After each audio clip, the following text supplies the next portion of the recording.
In the wake of Bloody Sunday, there were the beginnings of a dramatic shift in security policy that was to have a profound impact on the conduct of the rest of the campaign. With an overt military solution now out of the question, Army chiefs devised other means of countering an increasingly sophisticated and formidable enemy.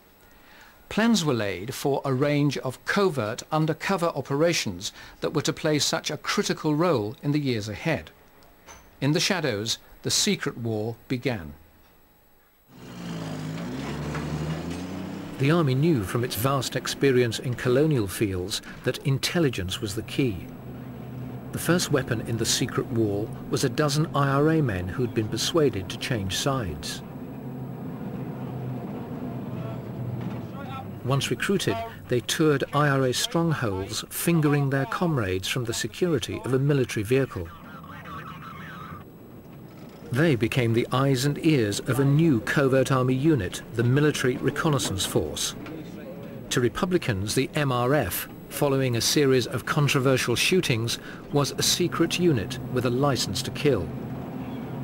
There was a curious atmosphere prevailing at the time, which we have subsequently described as a slightly piratical atmosphere, and I think that that's not a bad description, actually. Piratical. Piratical. I mean, there were gaps to be filled, and there was no point in sitting back in an ivory tower of any sort and not doing something about it. Allen joined the MRF in 1972. The identities of undercover agents in this series are not revealed to protect their personal security.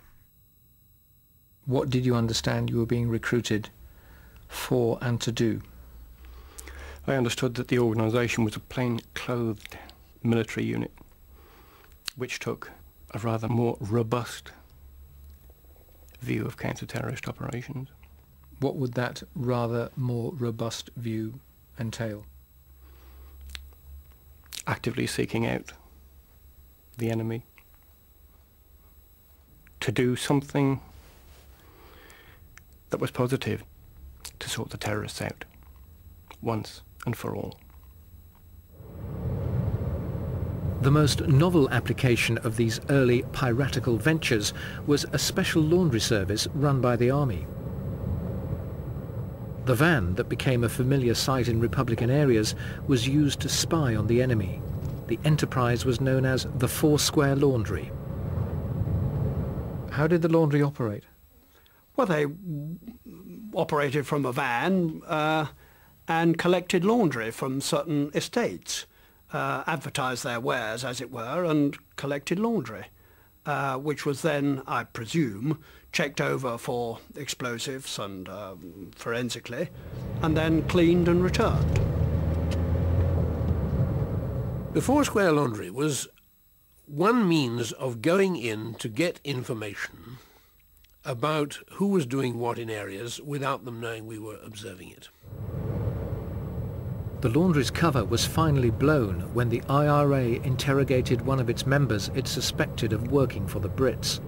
He spilled the beans, and the IRA planned its attack.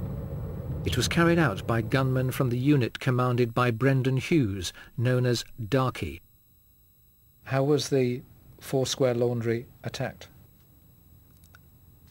Two men get out of the car. A car was parked waiting on the van to come. The driver was there, and the driver was shot. And the woman who was collecting the laundry round the doors ran into the house, and the people in the house, believing that the van was being attacked by loyalists, helped the woman get away, the undercover agent get away. It was an attempt which partly worked and partly failed, with disastrous consequences, which we all know.